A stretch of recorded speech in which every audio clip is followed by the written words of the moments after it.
The Handsome Suit කියන්නේ 2008 release වෙච්ච comedy movie එක. මේ මූවි එක පටන් ගන්නේ මිනිස්සෙකුගේ පෙනුම ගැන ඉදිරිපත් කරන ප්‍රසන්ටේෂන් එකකින්. ප්‍රසන්ටර් කියන්නේ මේ වීඩියෝ එකේ ඉන්න පුද්ගලයා ඉතාම අවලස්සන කිසිම ආකාරයකින් ලස්සනක් නැති පුද්ගලෙක් කියලා. එයාගේ මේ පෙනුම නිසා කිසිම ගෑල් ළමෙක් මෙයා කරන ආදර යෝජනාවලට කැමති වෙන්නේ නැහැ කියලා ප්‍රසන්ටර් කියනවා. ඒ නිසා මේ පුද්ගලයා අපේ නිෂ්පාදනයේ සුදුසුම කෙනා කියලා තමයි ප්‍රසන්ටර් කියන්නේ. හැන්සම් සූට් කියලා ලස්සන නැති අයව ලස්සනට පේන්න හදපු අලුත් ඇඳුමක් නිර්මාණය කරන නිර්මාණකරුවෙක් ඉස්සරහා තමයි ප්‍රසන්ටර් මේ ප්‍රසන්ටේෂන් එක කරන්නේ. ඒ නිර්මාණකරුවා තමාගේ නිෂ්පාදනය පරීක්ෂා කරලා බලන්න හොඳම පුද්ගලයා තෝරා ගැනීමට අදාළව දත්ත සලකා බැලීමක් තමයි මේ දර්ශනයෙන් පෙන්වන්නේ. මේ ප්‍රසන්ටේෂන් එක බලපු නිර්මාණකරුවා තමාගේ නිෂ්පාදනයට සුදුසුම පුද්ගලයා මේ පුද්ගලයා විදියට තීරණය කරනවා. මෙම ලස්සන නැති කෙනාගේ නම ටකුරෝ.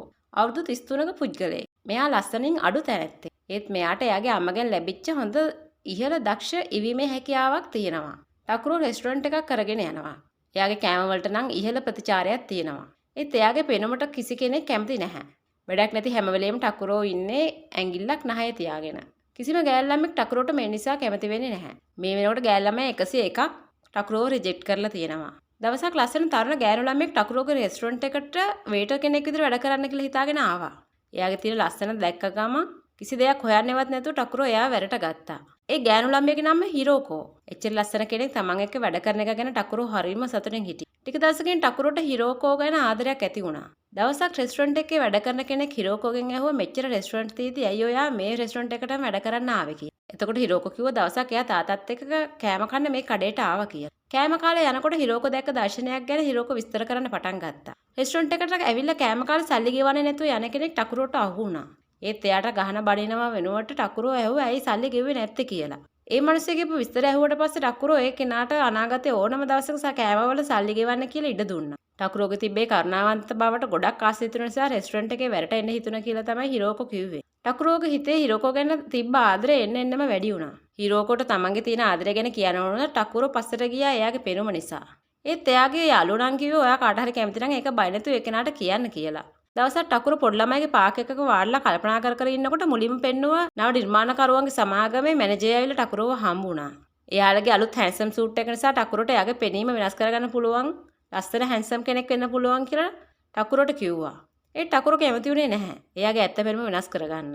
ඒ නිසා ටකුරු ඒ නිර්මාණකරුවගේ යෝජනාව ප්‍රතික්ෂේප කරා. ඊළඟ දවසේ ටකුරු හිරෝකොට එයාගේ කැමතිම කෑම හදලා දුන්නා. ඒ කෑම වල රස බලපු හිරෝකෝ ඒ කෑම වලට හරිම ආස කරා. ඒ කෑම හරිම රසයි කියලා ටකුරෝට කිව්වා. ටකුරු හිතුව හිරෝකොට තියෙන ආදරේ කියන්න හොඳම අවස්ථාව ඒක තමයි කියලා. ටකුරු හිරෝකට එයාගේ ආදරේ ප්‍රකාශ කරා. හිරෝකෝ ඇහුවා ටකුරු එයාට ආදරය ගන්න හේතුව මොකක්ද කියලා. ඒතර ටකුරු කිව්වේ ඔයා හැමදේම අංග සම්පූර්ණයි කියලා. වගේ ඇස්, කම්පෙති, හිසකේස් හැමදේම. එහෙම කිව්වම හිරෝකෝ හිතුව ටකුරු කැමති එයාගේ පෙනුමට කියලා. එයාගේ ලස්සන නිසා කියලා. ඒ නිසා හිරෝකෝ අකමැත්තෙන් රෙස්ටොරන්ට් එකෙන් යන්න ගියා. ටකුරෝ දැන් 102 වන වතාවටත් ගෑන් ළමයි ප්‍රතික්ෂේප කරලා තියෙනවා.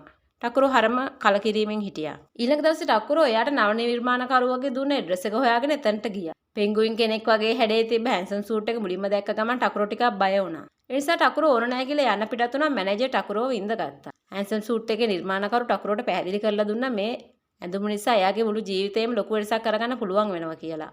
ටකුරෝ හැන්සම් සූට් එක චෙක් කරලා බලන්න කැමති වුණා. ටකුරෝ හැන්සම් සූට් එක දාලා බැලුවා. එයා හරිම හැන්සම් ලුක් එකක් තියෙන කොල්ලෙක් විතර වෙනස් වුණා. ටකුරෝ පුදුම වුණා. ටකුරු අනිත් ඇඳුමුත් ඇඳලා බැලුවා හොඳම ඇඳුම තෝරගන්න. හැම ඇඳුමෙම හැන්සම් පිරිමි කෙනෙක් විදිහට ටකුරුව පෙන්නුණා. ටකුරු එයා ආසම විදිහේ ඇඳුම තෝරගත්තා. ටකුරු එයාගේ නමත් වෙනස් කරගත්තා ඒ ඇඳුමට. ඒත් නිර්මාණකරුවෝ මේ ඇඳුම ඇඳගෙන ඉන්නව නම් උණු වතුර ළඟට යන්න එපා කියලා. හැන්සම් සූට් එක ඇඳ පළවෙනි දවසේ වටේ හිටිය කට්ටියගේ ප්‍රතිචාර දැකලා ටකුරුවට පුදුම හිතුණා. වෙනද හැරිලවක් බලපු නැති ගෑනු අය විතරක් නෙමෙයි පොඩි ගෑන් ළමයිනුත් ටකුරුව හැන්සම් කිය එයා දිහා බලන්න ගත්තා. රෙස්ටොරන්ට් එකකට ගියත් කොහෙ ගියත් හැමතැනදීම පිස්සුවෙන් වගේ ටකුරුව දිහා බලන්න ගත්තා. ඒ අතරේ පාරේදී ටකුරුව දැකපු මොඩලින් කම්පැනි එකක අයිතිකාරයෙක් ටකුරුවගේ හැන්සම් බව දැකලා එයාට එයාගේ කාඩ් එක දුන්නා කම්පැනි එකේ මොඩල් කෙනෙක් විදිහට එන්න කියලා. ඊළඟ දවසේ ටකුරෝ එයාගේ සුපුරුදු පරණ පෙනුමෙන් රෙස්ටොරන්ට් එකේ ඉන්නකොට මහත්ත ලස්සන නැති මොටෝ කියන ගෑල් ළමෙක් වේටර් කෙනෙක් විදිහට රස්සාවක් හොයාගෙන ටකුරෝගේ රෙස්ටොරන්ට් එකට ආවා. හිරෝකෝ ගියාට පස්සේ කෙනෙක් ඕන වෙලා තිබ්බත් රෙස්ටොරන්ට් එකේ හිටිය අනිත් සේවකයන් ඒ ගෑල් කෙනාව වැඩට ගන්නවට එච්චර කැමති වුණේ නැහැ. ඒ එයාගේ පෙනුම නිසා. ඒ ටකුරෝ කිව්වේ එහෙම කෙනෙක්ගේ පෙනුම නිසා කොන් කරන්න එපා කියලා. මොටෝව රස්සාවට ආදරෙන් පිළිගත්තා. මොටෝ පුදුම වුණා ටකුරෝගේ කරුණාවන්තකම දැකලා. මොටෝ මහන්සිලා වැඩ කළ රෙස්ටොරන්ට් එකේ අනිත් හැමෝගෙමත් හිත දිනාගත්තා. මොටෝ ටිකෙන් ටික ටකුරුට ලං වීමට උත්සාහ කරනවා. ටකුරුගේ හිතෙත් පොඩි කැමැත්තක් මොටෝට ඇති වුණා. ටකුරු හිරෝකෝ අමතක කරන්න බැරුව තමයි හිටියේ. සතියකට විතර පස්සේ ටකුරෝ එයාට මොඩලින් කරන්න කියලා කෙනෙක් දීපු ඇඩ්‍රස් එකට ගිහිල්ලා මොඩලින් කරන්න පටන් ගන්නවා. කවදාවත් කරපු නැති දෙයක් නිසා හරියට මොඩලින් කරගන්න බැරුණා. එතන හිටපු හැමෝම ටකුරට හරිම හොඳයි කියනවා. එයාගේ පේනුම අනිත් හැම මොඩල් කෙනෙක්ටම වඩා හොඳ නිසා. ටකුරට එතනදී රයික කියන සුපිරි මොඩල්ව හම්බෙනවා. හරියට මොඩලින් කරන්න දන්නේ නැති ටකුරෝ දැකලා රයික එයාට යන්න කියනවා. ඒ ටකුරෝගේ තිබ්බ පර්සනැලිටි එකත් එක්ක ටකුරෝට රයිකගේ හිත දිනා ගන්න පුළුවන් වෙනවා. රයික කෙනෙක්ට කැමති වුණ පළවෙනි වතාව තමයි මේ. රයික ටකුරට එයාගේ ගෙදර යාළුවොත් එක්ක තියෙන පාටි එකකට ආරාධනා කරනවා.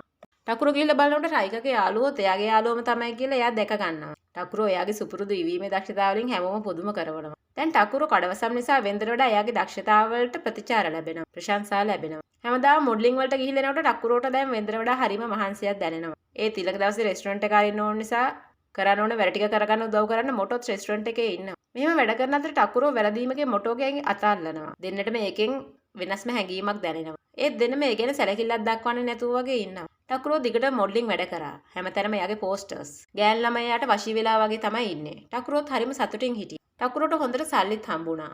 රයිකගේ හිතේ ටකුරෝ ගැන ආදරයක් ඇති වුණා. ඒත් ටකුරෝගේ හිතේ හිරෝකෝ ගැන තිබ්බ අදහස වෙනස් වෙලා තිබුණේ නැහැ. ටකුරෝ හැන්සම් වෙලා ප්‍රසිද්ධ වුණාට පස්සේ හිරෝකෝව හම්බෙලා ආදරය ගැන ප්‍රකාශ කරන්න ගියත් හිරෝකෝ එයාට කැමති වුණේ නැහැ. ඊළඟ දවසේ ටකුරෝ මොටෝ එක්ක උයන්න ඕන බඩු ගේන්න කඩේට ගියා. එනකොට මොටෝ දැක්ක ටකුරෝ ඉන්නේ හොඳ මූඩ් එකක නෙමෙයි කියලා. එයාගේ හිත වෙනස් කරන්න කියලා හිතාගෙන මොටෝ අපි තරගයක් කරමු කියලා යෝජනා කරා. සතුටින් ඉන්න අයගේ ෆොටෝස් ගමු කියලා. මුලින් ටකුරෝ ඒ යෝජනාව මෝඩයි කියලා හිතුවා. ටිකක් සෙල්ලම් කරනකොට ටකුරෝට තේරුණා පොඩි පොඩි දේවල් වලින් ජීවිතේ සතුටු වෙන්න පුළුවන් කියලා. එයා නොදැනුවත්වම මොටෝට කැමති වෙන්න පටන් ගත්තා. නිතරම මොටෝ ගැන හිතන්න පටන් ගත්තා. එයත් එක්ක ගත්ත ෆොටෝස් දිහා බලාගෙනම හිටියා. ඊළඟ දවසේ ටකුරෝ රයික එක්ක ඉන්නකොට රයික ටකුරෝව කිස් කරා. ටකුරෝට රයික ගැන හැඟීමක් නැති වුණත් පළවෙනි පාට ගෑන් ළමෙක්ව කිස් කරන්න දින chance එක මිස් කරගන්න ටකුරෝට ඕනෝනේ නැහැ. දෙන්න එකට ඉන්න හැදුවා ජීවිතේ පළවෙනි වතාවට වෙන ඒ සිදුවීමට ටකුරෝ ටිකක් තැති ගත්තා. ටකුරෝ රයිකට කිව්වා ඉස්සෙල්ලා එයා වොෂ් එකක් දාගෙන එන්නම් කියලා. එන කල්පනාවකින් හිටියේ ටකුරෝ ෂවර් එක ඇරියත් මතක් වුණේ නැහැ හැන්සම් සූට් එක හදපු නිර්මාණකරුවා කිව්ව කතාව.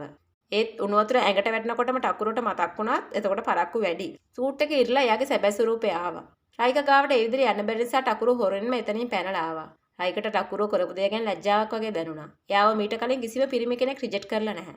රයිකට ටකුරුව තවත් ඕන වුණා. ඒත් ටකුරු කිව්වා අපි මේ සම්බන්ධය හිමින් ගොඩනගාගමු කියලා. ටකුරුට ගොඩක් ප්‍රසිද්ධ නිරූපණ සමාගමකින් ආරාධනා කරලා තිනවා කියලා එයාගේ මැනේජර් කිව්වා. ටකුරුට හරිම සතුටුයි. ටකුරුගේ බර්ත්ඩේ පාටි එකේ මොඩලින් ටීම් එක ලොකුවට ඕගනයිස් කරලා තිබ්බා. ඒත් එතන හිටපු මොඩල් කෙනෙක් ටකුරුගේ දිනුව දැකලා ඉරිසියාවට උණුතර කෝප්පයක් හැලුවා. එයාගේ ඇඟට.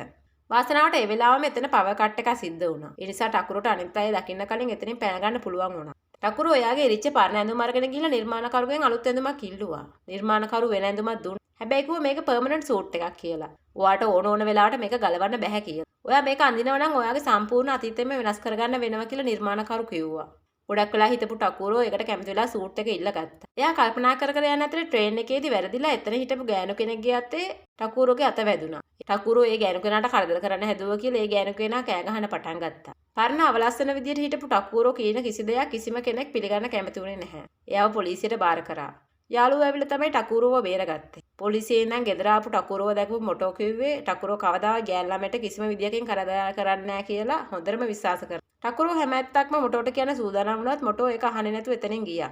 ටික වෙලාවකින් හිරෝකෝ රෙස්ටොරන්ට් එකට ඇවිල්ලා ටකුරෝගෙන් ඇහුවා එයත් එක්ක ටිකක් කතා කරන්න පුළුවන්ද කියලා. හිරෝකෝ ටකුරෝට ආදරේ බව කිව්වා. ඒත් තමන්ව විහිළුවට ගන්නවා කියලා හිතපු හිරෝකෝ හිරෝකොට යන්න කිව්වා. පර්මනන්ට් හැන්ඩ්සම් සූට් එක අඳිනවා කියලා හිරෝකෝ මේ අවස්ථාවේ අවසන් තීරණයක් ගත්තා.